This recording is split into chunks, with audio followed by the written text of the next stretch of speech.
Welcome to Sound Balance Physical Therapy. I'm Dr. Jonathon May. And I'm Melanie. We're creating a new series of videos which highlights the exercises in our home exercise program book.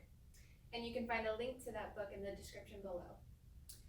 We'll be posting new content every day, so make sure that you subscribe to our channel.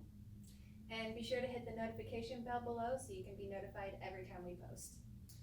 And if there's any suggestions that you want us to make videos for, then leave a comment down below. This exercise is called lunges.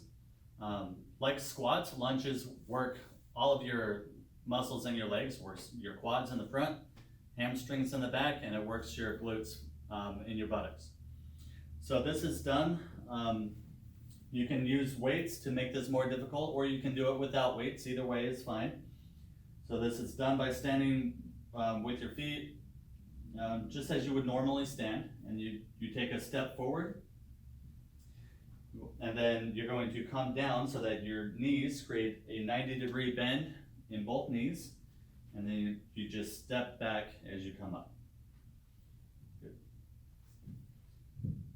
Okay, so hopefully that was helpful for you.